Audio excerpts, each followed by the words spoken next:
Bonjour à tous. La France compte plus de 2 millions de personnes handicapées. 5 ans après l'entrée en vigueur de la loi du 11 février 2005 sur l'égalité des droits des personnes handicapées, le bilan est positif, mais le Sénat se penche sur les difficultés qui perdurent. C'est l'objet de la proposition de loi UMP examinée hier. Elle concerne notamment le fonctionnement des maisons départementales des personnes handicapées. Ces maisons mises en place en 2006 sont le lieu unique d'accueil des handicapés. Elles ont pour but de centraliser les informations afin de leur faciliter les démarches, mais leur fonctionnement est entravé par de nombreuses difficultés. Le personnel y est instable et précaire et les garanties de financement insuffisantes. La proposition de loi UMP vise donc à résoudre ces dysfonctionnements. Tout de suite, direction l'hémicycle. Très bonne séance. Bon, Madame le Ministre, mes chers collègues, il s'agit donc de la discussion de propositions de loi tendant à améliorer le fonctionnement des maisons départementales des personnes handicapées et portant diverses dispositions relatives à la politique du handicap. Dans la discussion générale, la parole est à Monsieur Paul Blanc, qui est auteur de la proposition de loi et rapporteur de la Commission des affaires sociales. Madame la Présidente, Madame la Ministre, mes chers collègues, Mesdames et Messieurs, cette proposition de loi est l'aboutissement d'une réflexion engagée, voilà plus d'un an, avec notre collègue Annie Jarraud-Vergnol sur les dysfonctionnements des maisons départementales des personnes handicapées et plus largement sur les améliorations à apporter à la loi handicap du 11 février 2005. Elle retranscrit les propositions adoptées alors par notre commission, ce qui a conduit plusieurs de nos collègues à la co-signer, et je tenais à les en remercier chaleureusement. Le texte comporte deux parties. La première est consacrée au fonctionnement et au financement des MDPH. La seconde traite plus généralement de la politique du handicap et notamment de la prise en charge des frais de compensation, de l'emploi des personnes handicapées et de l'accessibilité. Fonctionnement et financement des MDPH. Vous le savez, les MDPH sont confrontés à trois types de difficultés: l'instabilité de leur personnel et la diversité de leur statut, l'insuffisance de garantie à court terme de leurs ressources, certaines lourdeurs administratives qui subsistent dans l'instruction des demandes. En ce qui concerne le traitement des demandes, le texte prévoit plusieurs dispositions. La première fixe à 35 heures hebdomadaires la durée minimale d'ouverture des MDPH et leur permanence téléphonique, afin d'assurer une qualité d'accueil équivalente sur l'ensemble du territoire. La deuxième clarifie les compétences territoriales des MDPH en retenant la notion de domicile de secours et de continuité des droits ouverts, même en cas de déménagement. La troisième autorise les commissions départementales d'autonomie pour les personnes handicapées à statuer lorsqu'elles sont réunies en sections locales ou spécialisées. Enfin, le texte tente à favoriser une meilleure prise en compte du caractère pluridisciplinaire des décisions prises par le tribunal du contentieux de l'incapacité et de la Cour nationale de l'incapacité et de la tarification de l'assurance des accidents du travail. J'en viens à la question sensible des financements. Chacun le sait, les MDPH rencontrent des problèmes financiers importants du fait de la compensation partielle des postes mis à disposition par l'État lorsqu'ils ne sont pas pourvus, mais aussi faute de trésorerie et de plans pluriannuels de financement. Plusieurs dispositions du texte permettent d'y remédier et d'offrir aux MDPH une meilleure visibilité financière. D'abord, la stabilisation du statut des MDPH, le choix du GIP ayant finalement été acté par les conseils généraux, qui y voient l'avantage d'une certaine souplesse de fonctionnement et un signal positif quant au maintien de la participation financière de l'État. En outre, cette solution permet de préserver la participation des associations qui contribuent bénévolement au fonctionnement des MDPH. Ensuite, l'exonération des MDPH du paiement de la taxe sur les salaires, environ 1,2 million d'euros d'économie, permettra au GIP qui l'acquitte de dégager les moyens supplémentaires pour employer de nouveaux personnels. Enfin, la mise en place d'une convention triennale d'objectifs et de moyens entre chaque MDPH, l'État et le Conseil général permettra de préciser les modalités de compensation des postes que l'État s'est engagé à transférer au GIP, ainsi que les moyens supplémentaires qu'il apporte en cas d'augmentation des missions assignées aux maisons. La signature de cette convention dans chaque département contribuera ainsi à clarifier les engagements de l'État et à donner aux maisons départementales de meilleures garanties financières. S'agissant des personnels, le texte issu de la Commission comporte 3 mesures visant à les stabiliser, à mieux les former et à enrichir leurs perspectives de carrière. La première autorise le GIP à recruter des agents en contrat de droit public à durée indéterminée afin d'offrir à ces personnels de meilleures perspectives de carrière au sein des MDPH. La deuxième permet au Centre national de la fonction publique et territoriale d'ouvrir les formations qu'il dispense généralement aux seuls fonctionnaires territoriaux à tous les personnels, quel que soit leur statut, et de prélever les cotisations correspondantes.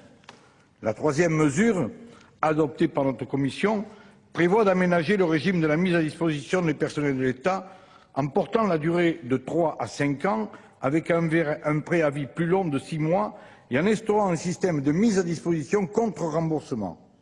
Dans ce schéma, l'État demeure employeur et la MDPH lui rembourse les rémunérations des personnels effectivement mis à disposition. Parallèlement, l'État s'engage dans la convention triennale à verser à la maison départementale une subvention de fonctionnement qui doit couvrir au minimum les montants remboursés par les MDPH au titre des rémunérations des personnels mis à disposition et à intégrer une contribution aux frais généraux. En cas de vacance de poste, la MDPH disposera alors des moyens financiers pour embaucher des personnels pour leur pouvoir. Dans ce schéma, il faut annexer à cette convention un avenant financier annuel afin de préciser le montant de la participation des membres du groupement ainsi que celui des concours versés par la CNSA au Conseil général pour contribuer au fonctionnement de la maison départementale. Vous le voyez, la solution retenue permet ainsi de concilier tous les objectifs que nous nous étions fixés, stabilisation des personnels et amélioration de leurs perspectives de carrière, garantie financière et plus grande souplesse de fonctionnement pour les MDPH, enfin, préservation du rôle de l'État dans les politiques en faveur du handicap. J'en viens maintenant aux politiques en faveur de l'emploi des personnes handicapées. Plusieurs éléments ont modifié l'organisation de la gouvernance des politiques en faveur de l'emploi des personnes handicapées au cours des dernières années. La création du Fonds d'insertion des personnes handicapées dans la fonction publique en 2005 et de Pôle emploi en 2008, mais aussi la réforme de la hache qui prévoit désormais que toute demande de renouvellement à la prestation sera systématiquement assortie d'une évaluation par la MDPH des capacités professionnelles de la personne concernée et d'une orientation. Il convenait d'en tenir compte et de redéfinir et clarifier dans ce nouveau cadre le rôle des différents acteurs. Le texte adopté par la Commission prévoit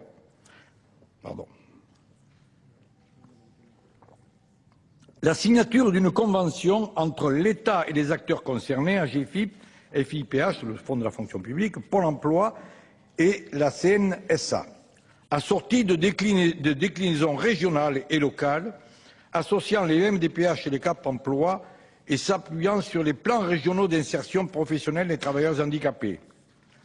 La réaffirmation de la place du service public dans l'emploi et de l'État dans le pilotage de ces politiques.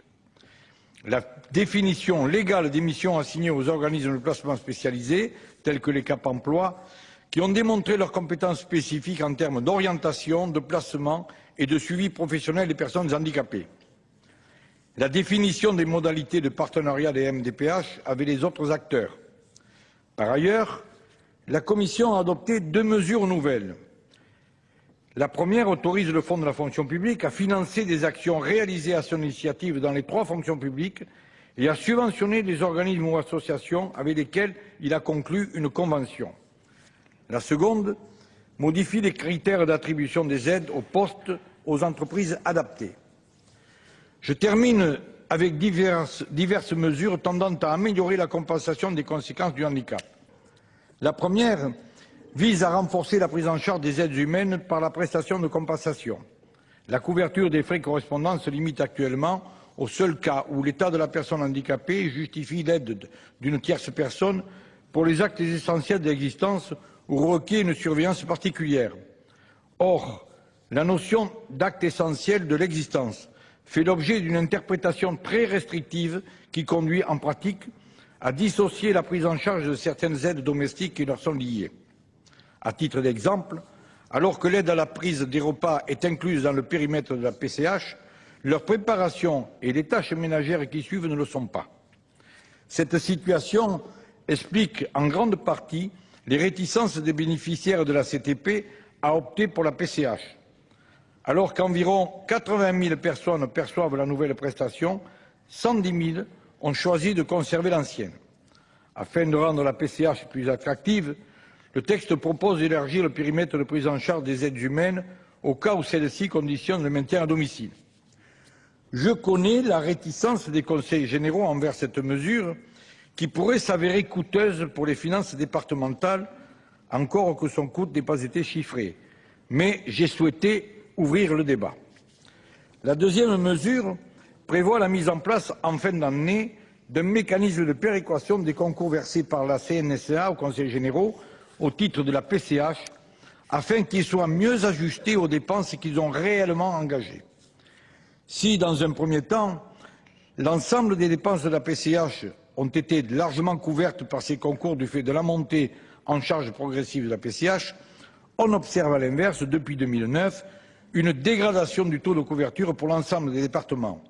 Mais les situations sont très diverses d'un département à l'autre. L'objectif du texte est de réduire ces écarts selon des modalités définies par décret, pris après avis du Conseil de la CNSA, où sont représentés les conseils généraux. C'est une question sensible qui mérite toute notre attention. Un groupe de travail se penche actuellement sur la pertinence des critères de répartition des concours versés aux départements qui ne semblent pas très adaptés. Alors que l'on observe une dégradation inquiétante du taux de couverture moyen annuel des dépenses de PCH qui devrait avoisiner 40% d'ici la fin de 2010, j'admets que la question de la péréquation puisse paraître secondaire par rapport à celle de la compensation réelle des dépenses. Dans ce contexte, pouvez-vous nous dire, Madame la Ministre, quelles sont les solutions envisagées par le gouvernement pour trouver de nouvelles sources de financement pour les départements qui ne parviendront plus à faire face à ces dépenses croissantes? Enfin, la Commission a adopté 2 mesures nouvelles relatives à l'accessibilité. La première favorise la mise en accessibilité des constructions neuves en prévoyant des mesures de substitution en cas d'impossibilité avérée de remplir les exigences réglementaires ou légales. La seconde vise à étendre l'obligation faite aux distributeurs de services, la DSL, le câble ou satellite, d'offrir gratuitement les prestations nécessaires à la diffusion des programmes audiovisuels autodécrits destinés aux personnes aveugles ou malvoyantes. Comme vous le voyez, cette proposition de loi nous a permis de balayer tout le champ des politiques en faveur du handicap et de faire, en quelque sorte, un audit de la loi du 11 février 2005. Je crois que nous n'avons pas à rougir des avancées que cette loi a permises, grâce à notre majorité, bien au contraire. Les améliorations que je vous propose sont le fruit d'un travail approfondi d'écoute, de concertation et d'analyse. Elles permettront, je crois et je l'espère, de résoudre les difficultés que rencontrent les MDPH, d'offrir des garanties supplémentaires aux conseils généraux, mais aussi de faire progresser la cause des personnes handicapées et d'améliorer leur quotidien. C'est en tout cas ce que je souhaite de tout cœur. Je vous remercie. Merci, Monsieur le rapporteur. La parole est à Madame Nadine Morano, secrétaire d'État chargée de la famille et de la solidarité.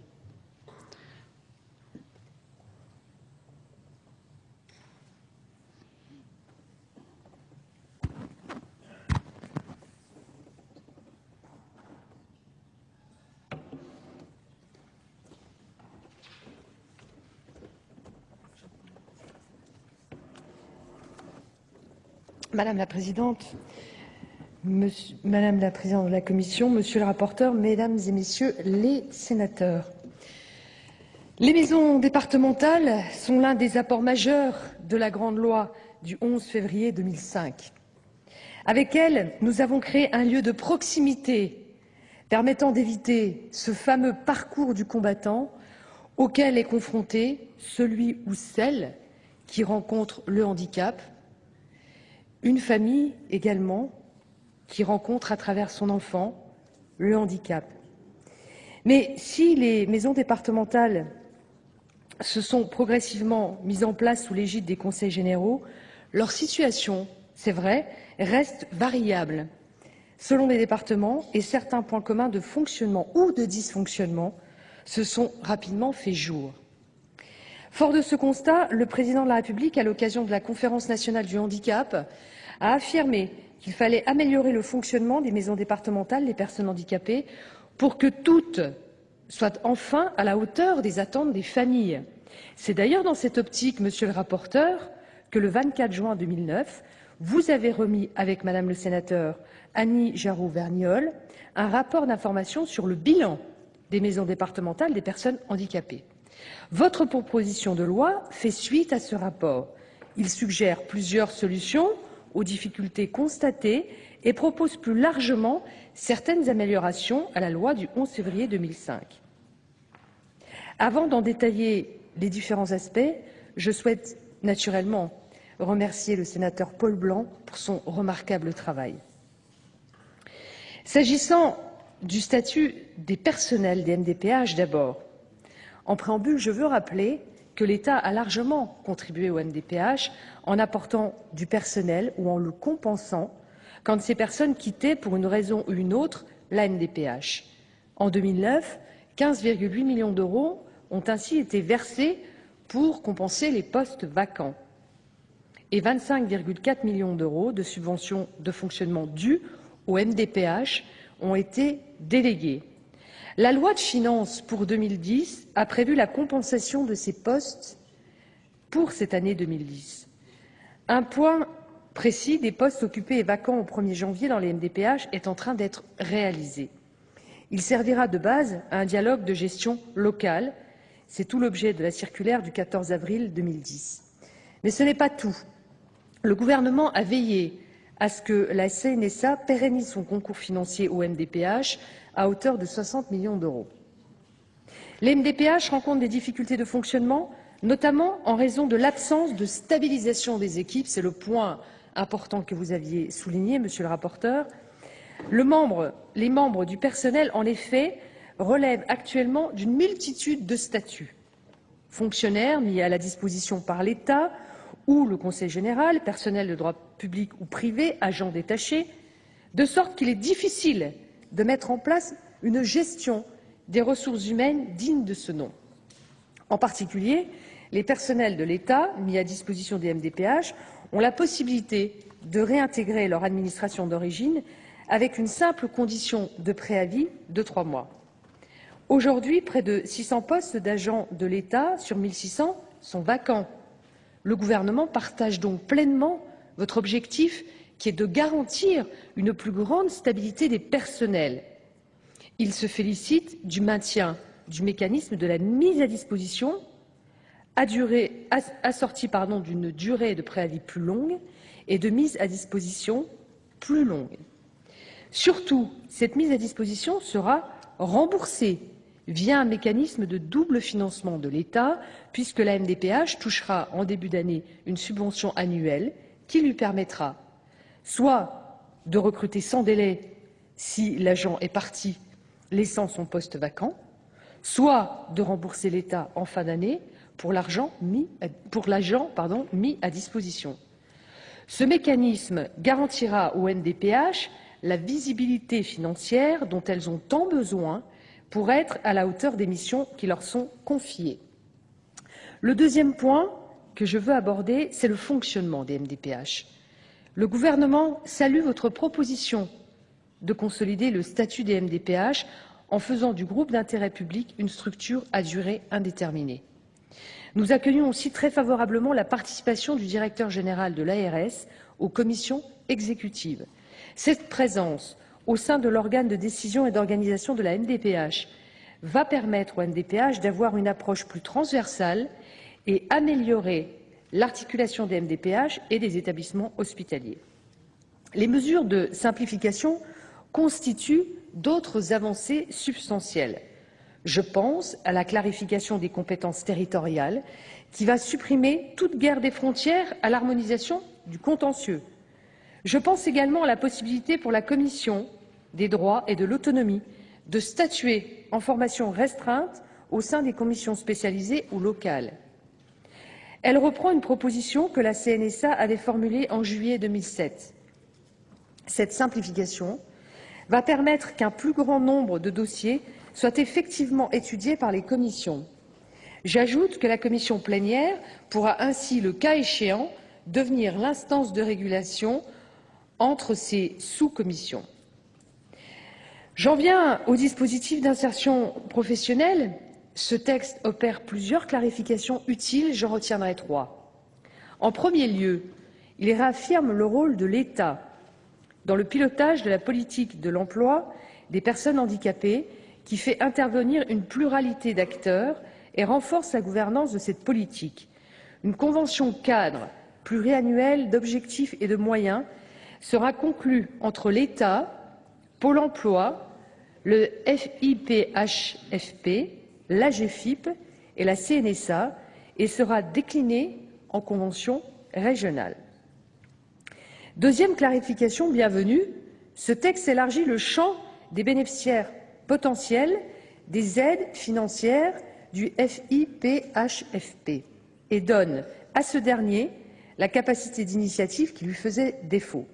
Désormais, le FIPHFP pourra subventionner des organismes et associations qui contribuent à l'insertion professionnelle des personnes handicapées dans la fonction publique avec lesquelles il aura passé une convention, même si ces derniers n'ont pas la qualité d'employeur public. Cet assouplissement du cadre juridique était unanimement souhaité par l'ensemble des acteurs.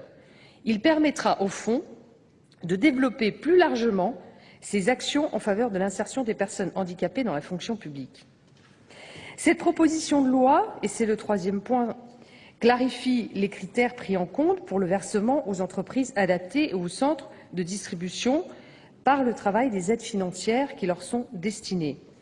Ces entreprises jouent un rôle essentiel dans l'insertion des personnes handicapées puisque 80% de leurs salariés sont des travailleurs handicapés. Là aussi, il s'agit d'une clarification et d'une simplification qui étaient très attendues par les professionnels du secteur. En ce qui concerne la compensation du handicap, la prestation de compensation du handicap a considérablement amélioré la couverture des besoins de compensation des personnes handicapées. L'extension de la prestation de compensation aux aides ménagères est une revendication récurrente des personnes handicapées.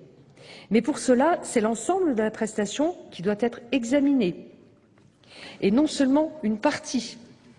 Le tout en tenant compte des contraintes des finances publiques et plus particulièrement de celles des départements.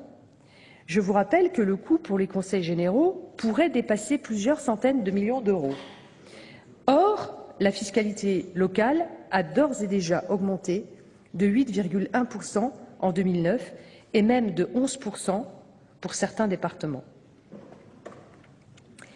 En ce qui concerne les concours de la CNSA pour la PCH, vous proposez l'introduction d'un dispositif de péréquation des concours départementaux de la CNSA pour ramener à un taux moyen les taux de couverture de la dépendance qui sont très disparates.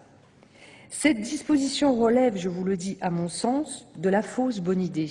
J'y reviendrai lorsque nous examinerons l'article 14. D'abord, elle présente un risque majeur.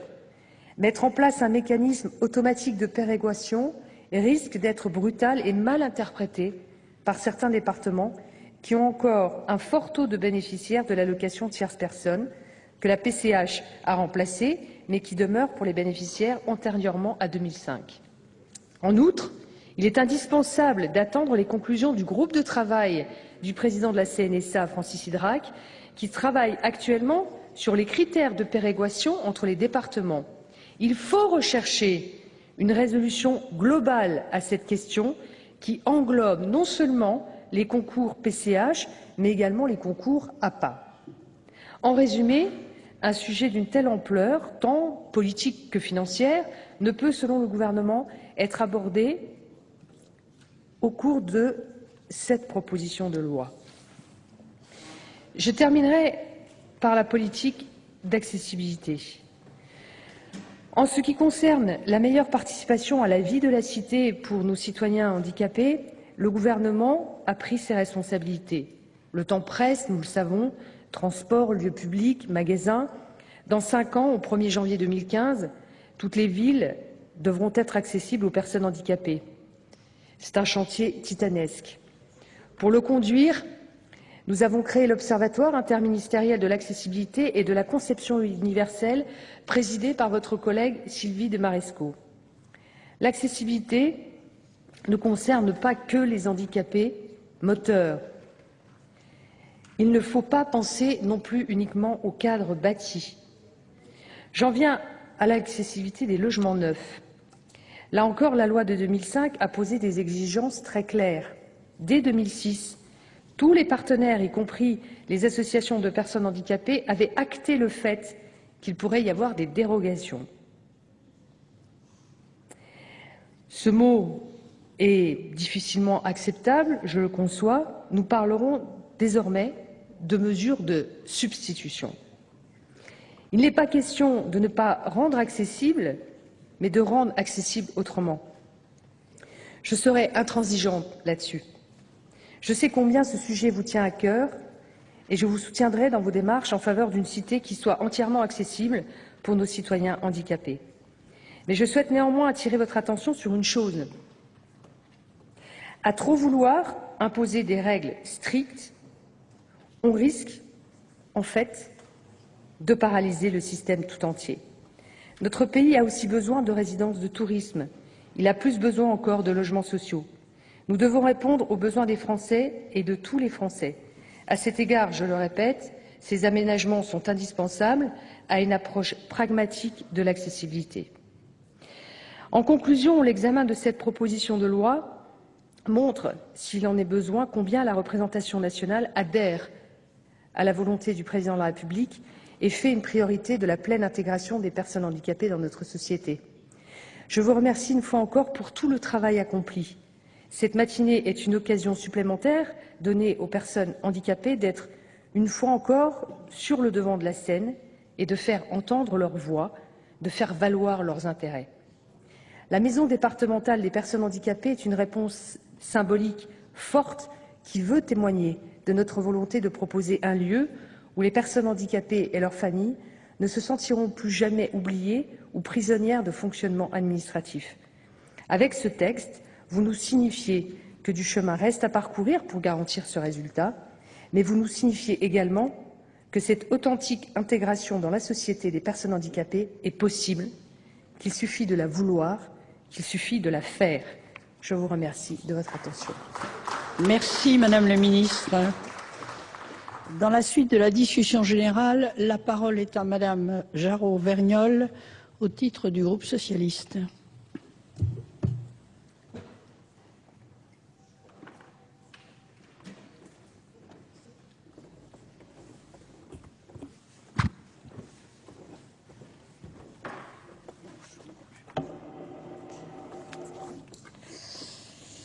Merci, monsieur. Donc, la loi du 11 février 2005 a créé dans chaque département un lieu unique destiné à faciliter les démarches des personnes handicapées, quel que soit leur âge, leur situation personnelle et professionnelle, et à leur offrir un accès unifié aux droits et prestations prévus à leur égard. Les MDPH ont vu juridiquement le jour à partir de 2006 et ont été opérationnels dans tous les départements en 2007.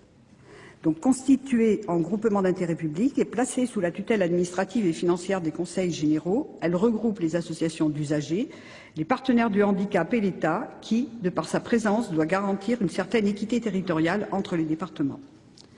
Amenées à se substituer au CDES et Cotorep, elles ont dû récupérer les personnels d'État leur étant affectés. Alertées depuis début 2009 par les associations d'usagers sur les dysfonctionnements de certaines MDPH, nous avons décidé avec Paul Blanc d'effectuer une mission d'information, travail que nous avons rendu public fin juin 2009. Ce rapport mettait en exergue un certain nombre d'éléments déstabilisateurs qui n'avaient pas été prévus lors de la création des MDPH. Tout d'abord, la majorité des dirigeants, de par leur dynamisme, essayaient tant bien que mal de structurer leur MDPH malgré un héritage lourd de dossiers. Ensuite, l'instabilité des personnels d'État et la diversité des statuts entraînaient des difficultés de gestion des ressources humaines, d'établissement de rythme de travail, de mise en place de formation. Enfin, l'insuffisance de garanties de financement, tant dans la non-compensation des postes d'État devenus vacants, surtout en 2008 et 2009, que du manque de trésorerie, rendait la situation des MDPH de plus en plus précaire. Globalement, notre rapport d'information sur le fonctionnement des MDPH rappelait à l'État ses obligations en soulignant que l'apurement de ses dettes et le respect de ses engagements étaient une condition indispensable au bon fonctionnement des MDPH. Aujourd'hui, cette PPL reprend en partie les conclusions et préconisations du rapport. Le gouvernement va-t-il s'en saisir? J'en doute. Madame la ministre, si vous le permettez, je vous citerai. En matière de handicap, il y a ceux qui parlent et ceux qui agissent. Or, depuis un an que le rapport, dont vous avez d'ailleurs relevé la pertinence, est publié, rien de concret n'a évolué et nous en avons encore aujourd'hui la démonstration. Car les difficultés des MDPH vont crescendo au point que certaines d'entre elles sont au bord du dépôt de bilan. Déjà, il y a plus d'un an, l'ADF alertait l'opinion en lançant un cri d'alarme. Les MDPH sont en danger, certaines vont devoir fermer. Fin 2009, l'Association des directeurs rendait publique leur seconde enquête très explicite. En effet, l'affectation des crédits annoncés, 10 millions d'euros, tant au second semestre 2008 par Valérie Létard pour financer les charges non compensées de cette même année, que l'annonce faite par vous-même, Madame la Ministre, sur la même enveloppe, mais qui concerne en réalité l'exercice 2009, sans prendre en compte l'antériorité des dettes cumulées, montre bien le désengagement de l'État vis-à-vis de sa dette. Car seuls 3,7 millions sur 10 ont bien atteint leur objectif de compensation en 2009. Cette enquête, réalisée entre le 1er septembre et le 13 octobre 2009, permettait de mesurer le besoin total de crédits nécessaires au ministère du Travail, des Relations sociales, de la solidarité, de la famille et de la ville pour apurer l'intégralité de la dette d'État. Les 2/3 des MDPH y ont répondu. La dette de l'État sur les postes vacants depuis la création des MDPH a été évaluée à 19,3 millions d'euros, somme à laquelle il faut ajouter la dette cumulée résiduelle au titre de la fongibilité asymétrique qui est de l'ordre de 15 millions d'euros. Ainsi, c'est un budget de 34,3 millions d'euros que l'État se doit d'affecter au plus tôt aux MDPH. Cette somme paraît colossale et pourtant, à titre d'exemple, ce désengagement de l'État vis-à-vis des MDPH ne représente que 5,1% des exonérations sociales et fiscales des heures supplémentaires du seul premier trimestre 2010. Jusqu'à présent, les conseils généraux ont accepté de se substituer provisoirement à l'État pour financer ces postes afin de garantir la continuité du service public. Mais le resserrement brutal des budgets des conseils généraux risque probablement de mettre à mal leur capacité à maintenir les avances budgétaires et même à les augmenter en raison de l'accroissement du phénomène. Il devient donc urgent de trouver une solution de compensation pour les exercices passés, l'exercice en cours et surtout l'avenir. Car il n'est pas envisageable que la résolution durable du problème soit renvoyée à la loi sur le 5e risque et l'évolution des missions des MDPH. Dès à présent, c'est le fonctionnement même des MDPH qui présente un risque fort. D'ailleurs, plusieurs contentieux sont actuellement en cours. Les MDPH des Ardennes, du Finistère, de Seine-et-Marne, de Paris ont déposé plainte contre l'État devant le tribunal administratif et bien d'autres risquent de leur emboîter le pas. C'est pourquoi, en présupposant que l'État ait la volonté de mobiliser les moyens adaptés, une démarche méthodologique est à mettre en place, car effectivement, le montage actuellement pour le financement des postes d'État ne peut perdurer et la situation s'aggrave d'année en année. Aujourd'hui, ce sont plus de 600 postes, et vous l'avez dit, qui sont devenus vacants. Votre circulaire 2010-109 du 14 avril 2010 est parue la semaine dernière au BO Santé, Protection sociale, Solidarité, quelques jours avant ce débat dans l'hémicycle. Relative à la compensation des postes devenus vacants dans les MDPH à la suite de retour dans les services de l'État, elle propose au ministère concerné d'établir un diagnostic partagé sur la situation des personnels de l'État dans les MDPH afin de compenser financièrement en 2010 l'ensemble des postes vacants. Par contre, il n'est nullement fait référence aux non-compensations des années antérieures et notamment celle de l'année 2008. Que comptez-vous faire, Madame la Ministre? Tant les directeurs des MDPH que les associations de personnes handicapées attendent qu'enfin le gouvernement remplisse ses engagements. Au moins, heureusement, fidèle au rapport d'information que nous avons réalisé l'an dernier, cette PPL a le mérite de proposer pour l'avenir des solutions visant à stabiliser les salariés des MDPH, à les former et à enrichir leurs perspectives de carrière au travers de conventions triennales dans lesquelles l'État s'engage à transférer les moyens nécessaires au remplacement de toute défection des fonctionnaires de l'État. Le titre 1 est donc conforme aux propositions que nous avions émises. Quant au titre 2, relative à la politique du handicap, nous émettrons un certain nombre de réserves. L'organisation et la gouvernance des politiques d'insertion professionnelle des personnes handicapées ont évolué ces dernières années avec la création du FIPHFP, la mise en place du Pôle emploi, la réforme de l'âge, dont l'attribution est dorénavant conditionnée à une évaluation des capacités professionnelles du demandeur réalisée par les MDPH. Outre ces bouleversements substantiels, nécessitant une adaptation permanente des acteurs avec un surcroît de travail, nous avions alerté en 2008 Valérie Létard sur la notion d'impossibilité de se procurer un emploi, notion pénalisante pour les personnes ayant un taux de handicap compris entre 50 et 79% qui souhaitaient demander une AH. L'article L. 821-2 du Code de la sécurité sociale prévoit maintenant que le handicap subi doit entraîner une restriction substantielle et durable pour l'accès à l'emploi et n'exige plus que la personne handicapée n'ait pas exercé d'activité pendant 1 an avant la demande. Ces modifications votées dans la loi de finances fin 2008 ne peuvent cependant être appliquées car le décret prévu par la loi pour définir cette nouvelle notion n'est toujours pas paru. Par contre, nous sommes tout à fait favorables aux dispositions prévues dans cette PPL avec le rapprochement et la mutualisation de l'ensemble des acteurs de l'emploi. Pôle emploi, le réseau des Cap Emploi, les PRITH, même si nous regrettons les PDITH outils de proximité, mais aussi l'État, la GFIP, le FIPHFP, les services de placement spécialisés dans l'insertion professionnelle des personnes handicapées, comme le préconise le rapport Bunel. Cependant, le point faible demeure toujours la formation, car 83% des personnes handicapées ont un niveau scolaire inférieur au niveau bac. De même, les ESAT et entreprises adaptées sont en nombre insuffisant avec des listes d'attente sur plusieurs années et des soucis de pérennité de financement.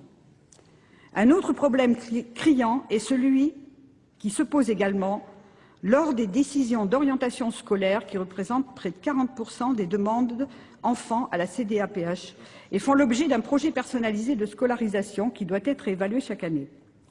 Mais ces décisions se heurtent souvent à un nombre insuffisant de places disponibles dans les établissements spécialisés, mais aussi à la difficulté de trouver des auxiliaires de vie scolaire. Or, dorénavant, un certain nombre de contentieux voient le jour.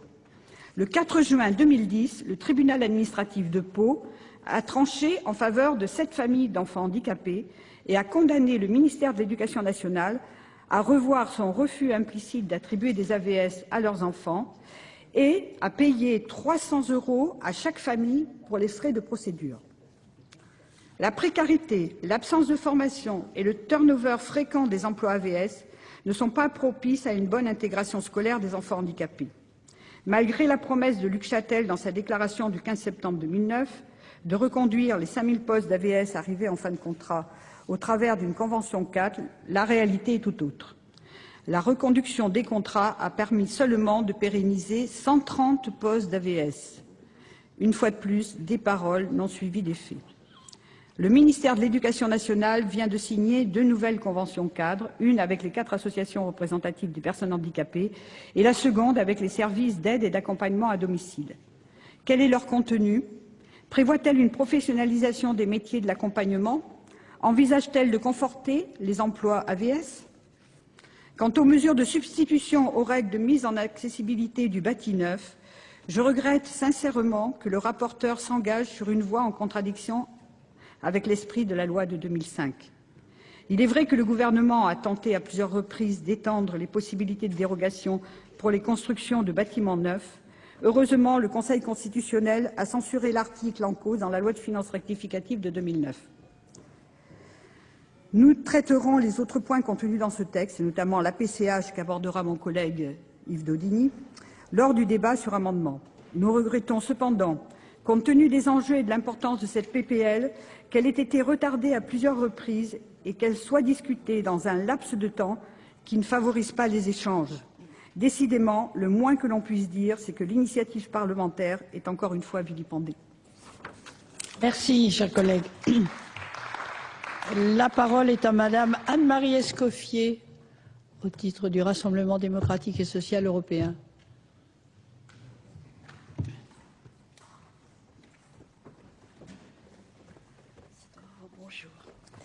Madame la Présidente, Madame la Ministre, mes chers collègues, s'il est une loi qui a fait la quasi-unanimité sur tous les bancs de cette Haute Assemblée, du moins dans ses principes, c'est bien la loi du 11 février 2005 pour l'égalité des droits et des chances, la participation et la citoyenneté des personnes handicapées. Elle a en particulier institué la création des maisons départementales des personnes handicapées, forme de guichet unique ayant pour objectif premier de faciliter les démarches de ces personnes et d'éviter de fragiliser encore davantage des personnes qui ont besoin d'une aide privilégiée dans leur vie quotidienne. La proposition de loi vient heureusement faire le bilan de ce dispositif et, à la lumière de ce constat, apporter quelques aménagements. Je voudrais d'abord évoquer justement le constat que l'on peut faire sur le fonctionnement de ces maisons. Je relève des points forts. Un dispositif qui veut être un dispositif de cohérence entre les différents partenaires qui se rejoignent dans leur action. L'État, les collectivités locales, le Conseil général tout particulièrement, l'éducation nationale, mais tous les autres services de l'État concourent ensemble au bon fonctionnement de cette maison départementale des personnes handicapées. C'est une maison départementale clairement identifiée par les personnes handicapées et je crois que sur ce point, c'est tout à fait essentiel que l'on sache dans un département, dans une ville, où se trouve le lieu commun où l'on peut aller trouver une aide. Je souligne aussi dans les points forts la forme juridique du GIP, de ce groupement d'intérêt public qui a été adopté par quasiment toutes les maisons départementales et qui aujourd'hui le réclament. C'est un point tout à fait intéressant, d'autant que l'on en a fait aujourd'hui un groupement à durée indéterminée. C'est un lieu donc où l'ensemble des intervenants pourront se retrouver, chacun apportant sa quote-part. Troisième point fort, l'enrichissement des métiers. Et là, j'y tiens beaucoup. Il se trouve que les maisons du handicap sont des lieux où se réunissent l'ensemble des personnes qui, à un titre ou à un autre, ont à connaître de la situation des personnels handicapés. Et il est clair que leurs expériences, leur richesse vient conforter l'examen que l'on peut faire de la situation des personnes les plus fragiles. C'est une véritable culture partagée, c'est une véritable capacité d'expertise qui n'a pas d'équivalent, je veux le dire. Troisième point fort, la réduction du délai de traitement des dossiers. Pour ceux d'entre nous qui ont eu à travailler avec les Cotorep, qui ont eu à travailler avec les CDS, nous savons ce que veut dire réduction des délais. C'est quelque chose d'essentiel à laquelle il nous fallait parvenir. C'était un objectif. Au total, les points forts que je veux relever, c'est que, effectivement, les maisons départementales des personnes handicapées ont concouru à cette efficience, mais au-delà de l'efficience, parce qu'elle ne peut pas être simplement comptable, à une véritable humanisation du dispositif et à une véritable proximité de la personne handicapée. Vous me permettrez quand même, Madame la Ministre, de soulever un certain nombre de points faibles. Les personnels d'abord. Les personnels, on l'a vécu, statut différent, rythme de congé différent, horaires complexes, remplacement non opéré quand il y a eu des départs qui ont pu être spontanés et un peu trop rapides, Pas de compensation financière, c'est un point sur lequel les départements sont tous intervenus. Je rappelle aussi un certain nombre de postes non pourvus et tout cela a conduit inexorablement au retard dans l'examen des dossiers. C'est dire que l'objectif recherché, tout d'un coup, s'est trouvé complètement anéanti. Les financements, chacun d'entre nous ici en a parlé, les financements sont très en deçà des engagements pris par l'État, très en deçà. Je dis simplement un chiffre pour mon département de l'Aveyron, 300 000 € qu'aujourd'hui nous attendons et dont nous ne savons pas comment nous allons les obtenir et quand nous allons les obtenir. Les dettes sont des dettes qui sont cumulées depuis plusieurs années, Madame la Ministre, et les chiffres que vous avez donnés, s'ils sont bien réels, ne tiennent pas compte de ce cumul. Je voudrais aussi évoquer cette prestation de compensation du handicap qui, certes, dans sa totalité, ne vient pas compenser l'allocation compensatrice pour tierces personnes. Quel équilibre? Comment y parviendrons-nous? Quelles seront les sources de financement? Voilà, face à ces points forts, mais à ces points faibles aussi, Madame la Ministre, il y a des mesures qui ont été proposées et dont je voudrais saluer la qualité. Elles vont dans le bon sens. Stabilisation des personnels, c'est vrai. Mais, permettez-moi de dire, ne risquons-nous pas une perte de la mémoire collective, un appauvrissement du métier en allant vers une unification, une homogénéisation des personnels? Même si statutairement il y a une amélioration, notamment en matière de formation, on risque de perdre là une qualité de l'expérience. Monsieur le rapporteur, je vous remercie d'opiner du bonnet. S'agissant du financement, il y a certes une convention, oui, opiner du bonnet. Oh, il y a une convention pluriannuelle qui va être conclue avec une convention d'objectifs et de moyens. Je me sens là complètement intégrée à la problématique de la LOLF. Oui, mais c'est bien, effectivement, d'avoir des objectifs, d'avoir des moyens.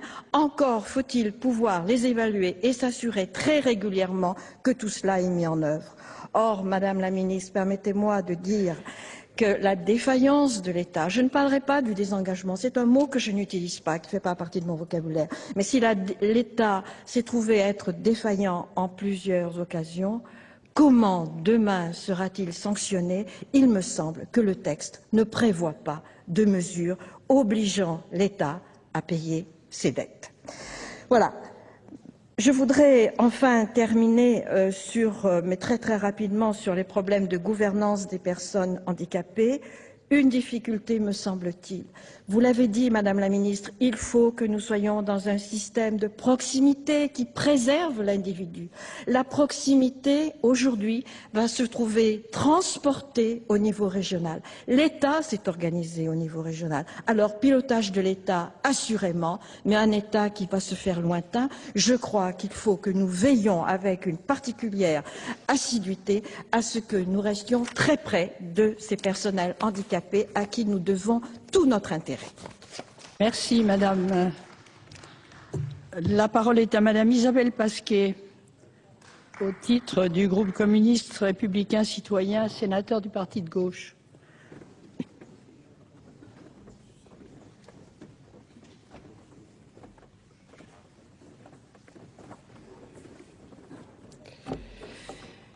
Madame la Présidente, Madame la Ministre, mes chers collègues, il y a plus de 5 ans, notre pays se dotait d'une loi dont la volonté était, selon les propres termes du président de la République d'alors, Jacques Chirac, de réunir les conditions pour que les personnes handicapées puissent vivre leur vie et la réussir.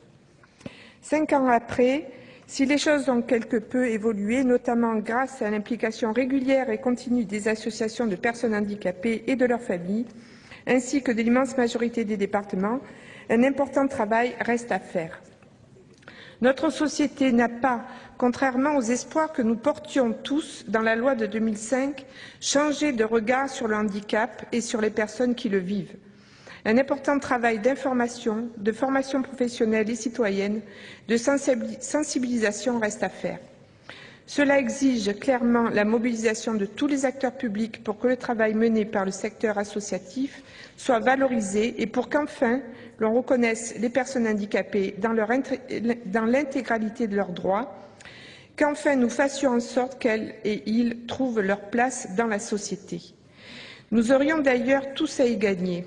Et pour reprendre la formule du président de la Fédération des APAGE, que j'ai déjà utilisée ici lors du débat que nous avons eu sur le bilan de la loi du 11 février 2005, à chaque fois qu'on améliore les choses pour les personnes en situation de handicap, cela sert à toute la société.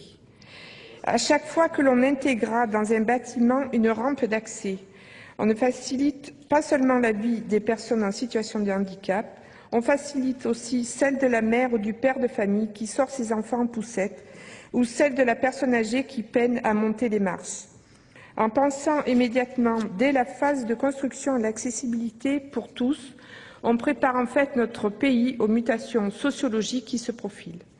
À cet égard, nous ne pouvons qu'être opposés, Monsieur le sénateur Paul Blanc, à l'article additionnel après l'article 14 que vous avez vous-même inséré par voie d'amendement en commission.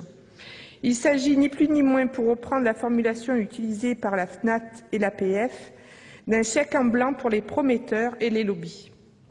J'ai l'impression, pour être franche, que cette disposition constitue pour vous une sorte de consensus entre les obligations imposées par la loi et les pressions des différents groupes de pression.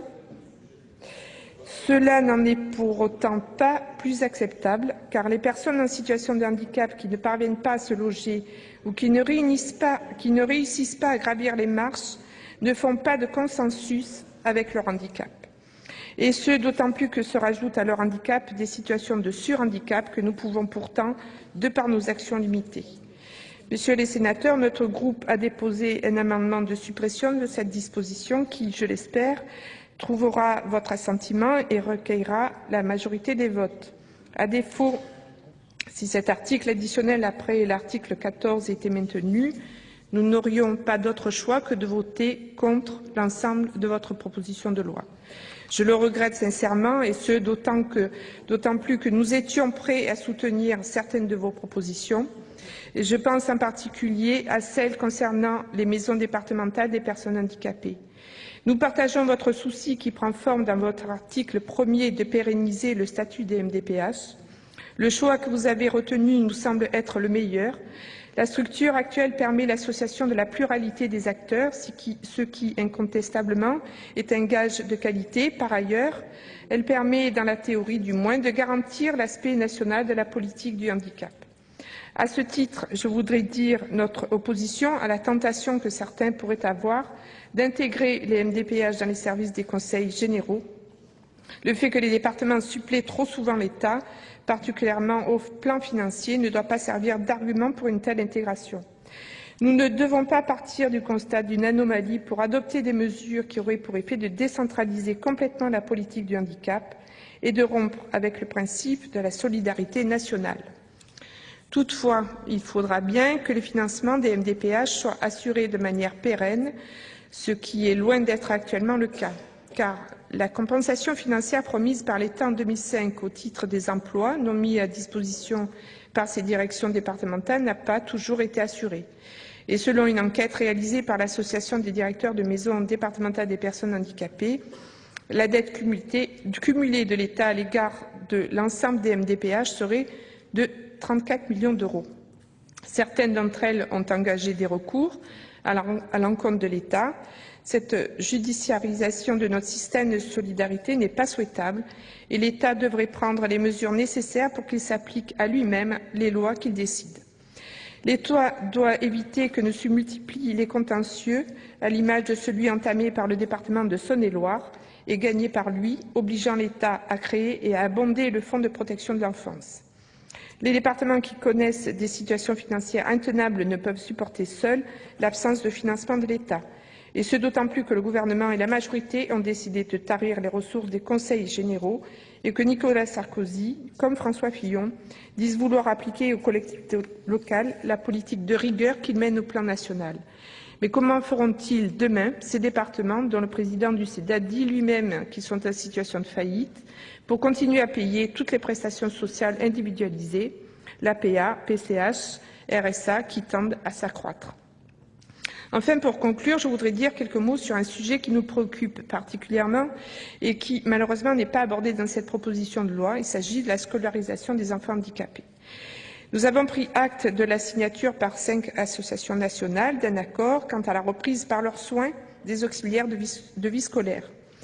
Il faut dire que la précédente convention avait été dénoncée par l'ensemble des signataires face au double constat de l'impossibilité de déboucher sur une définition du métier d'auxiliaire de vie scolaire, mais aussi sur la question du financement, particulièrement pour ce qui relève des temps extra et périscolaires. Cette situation ne peut nous satisfaire qu'à beaucoup trop précaire. Elle repose sur la capacité des associations et sur le respect par l'État des engagements financiers qu'il a pris à leur égard. Cette situation de substitution de l'État par le secteur associatif marque une nouvelle fois la déresponsabilité des pouvoirs publics, et ce d'autant plus que les associations, y compris signataires de cette nouvelle convention, ont fait savoir qu'elles regrettaient à la fois la précipitation dans laquelle elle a été conclue, notamment l'absence de sollicitation du Conseil national consultatif des personnes handicapées et du Comité national de l'organisation sociale et sanitaire, ainsi que le manque de garantie quant au financement. Nous considérons qu'une solution nationale permettant d'associer pleinement le ministère de l'Éducation nationale et d'autres, comme celui du Travail et de la Solidarité, est possible. Nous avions même cru que le report de l'examen de votre PPL avait précisément pour objectif d'intégrer cette question capitale. Hélas, tel n'est pas le cas. C'est pourquoi, Monsieur le Sénateur, malgré les quelques mesures que nous soutiendrons, nous serons contraints, en raison des absences que je viens de mentionner et surtout des dérogations relatives à l'accessibilité au bâti que vous renforcez, de voter contre votre PPL. Merci, ma chère collègue. La parole est à Monsieur Jean-Jacques Pignard, au titre de l'Union centriste.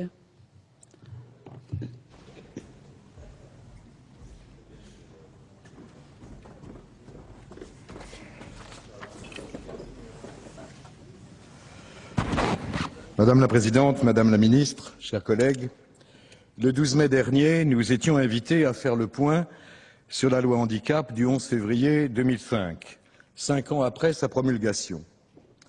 Ce débat permit alors de pointer les dysfonctionnements, les attentes non satisfaites, les frustrations latentes. La proposition de loi qui nous est soumise aujourd'hui répond à certaines des questions posées alors, et elle s'inscrit bien sûr dans les conclusions du rapport de 2009. Cette proposition de loi constitue, à n'en pas douter, une avancée significative dont le mérite revient au rapporteur, notre collègue Paul Blanc, et à tous ceux qui, avec lui, au sein de la Commission des affaires sociales, ont travaillé effectivement sur ce texte. Le groupe de l'Union centriste en prend acte et participera de façon constructive à la discussion. Dans le temps qui m'est imparti, je privilégierai certains points qui nous paraissent essentiels, quitte à revenir ensuite sur les autres dans le cadre de la discussion. Si l'amélioration des maisons départementales, du fonctionnement des maisons départementales de personnes handicapées constitue l'objet principal du texte, celui-ci intègre aussi d'autres dispositions que j'évoquerai à la fin de mon propos. Le fonctionnement des MDPH s'est heurté, nous l'avons tous dit, à 3 types de difficultés: les lourdeurs administratives, l'insuffisance des garanties à court terme sur les moyens financiers dont elles disposent, l'instabilité de leur personnel liée à la diversité des statuts. Lourdeur administrative, le constat établit que les délais d'instruction sont en moyenne de 4 mois conformes à la loi ne doit pas occulter les importantes disparités constatées dans les départements. L'allègement, la simplification, la rationalisation des procédures prévues dans le texte devraient à coup sûr réduire ces délais et résorber surtout les stocks accumulés au grand bénéfice des usagers. Garantie financière.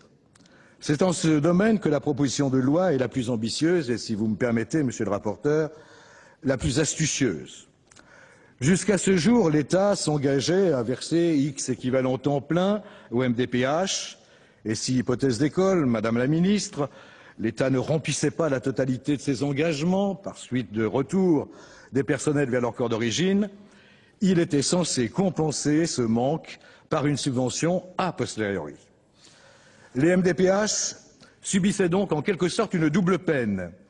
Elles manquaient tout à la fois de moyens humains, en fait de personnel, et financiers, puisque la compensation se faisait longuement attendre lorsqu'elle venait.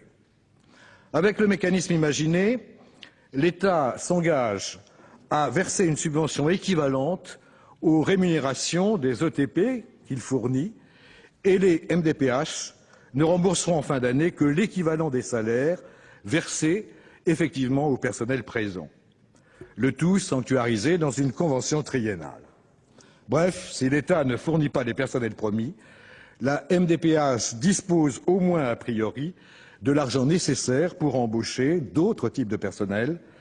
Voilà qui devrait contribuer à réduire les délais et à ne pas se heurter aux vacances de personnel trop souvent constatées.